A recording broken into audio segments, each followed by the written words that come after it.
चला तर मंडळी, ख्रिसमस येत आहे आणि आपण केक कोणता करायचा, तुम्हाला प्रश्न पडला असेल का झटपट कोणता केक करता येईल.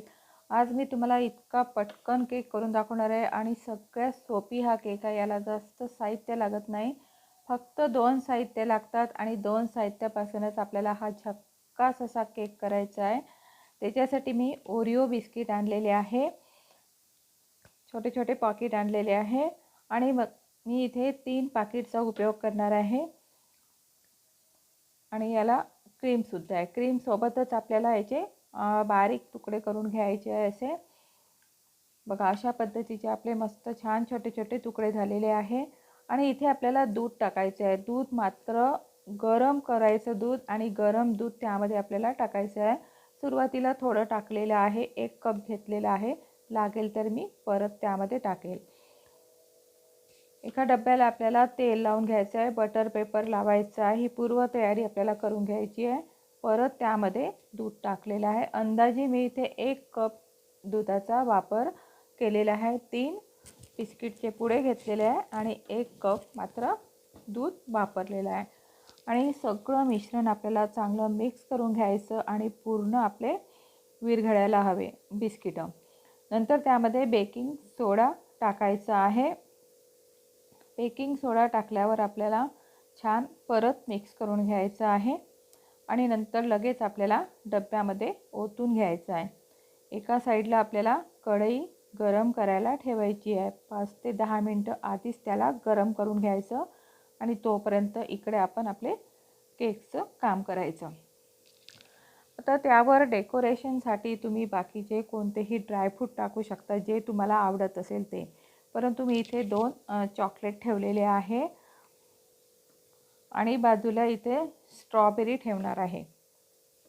आता तुम्ही ड्रायफ्रूटसुद्धा ठेवू शकता, काजू, बदाम, जे काही तुम्हाला आवडत असेल ते तुम्ही त्यावर ठेवू शकता किंवा टूटी फ्रुटीसुद्धा ठेवू शकता. आणि नंतर आपल्याला कढईमध्ये ठेवून द्यायचं आहे. वरतून झाकण ठेवायचं, ताट ठेवायचं आणि त्यावर मस्त असं जाडसर कोणताही बत्ता ठेवायचा, म्हणजे जेणेकरून त्याची वाफ निघायला नको. अगदी मंद आचेवर आपल्याला 30 ते 35-30 मिनटं हा केक होऊ द्यायचा आहे. आणि मग त्यात थोडा चेक करून बघायचा, नाहीतर जळायला नको. बघा, मस्त 35 मिनटामध्ये छान झालेलं आहे सर्व. एका टूथपेस्टने आपल्याला चेक करून घ्यायचं आहे किंवा तुम्ही चाकूच्या सहाय्याने सुद्धा चेक करू शकता. आणि थोडंसं थंड झाल्यानंतर मग आपल्याला काढून घ्यायचं आहे आणि बटर पेपरसुद्धा काढून घ्यायचा आहे. बघा, बटर पेपर काढल्यानंतर किती सुंदर आणि छान असा जाळीदार असा आपला केक झालेला आहे. आणि हा केक मुलांना तर आवडतोच, परंतु मोठ्यांनासुद्धा आवडतो. नक्की तुम्ही करून बघा. काही जास्त साहित्य लागत नाही, अगदी 2 साहित्यापासूनच मी हा केक केलेला आहे. आता मी तुम्हाला कट करून दाखवत आहे. बघा, कट करूनसुद्धा अतिशय सुंदर असा झालेला आहे.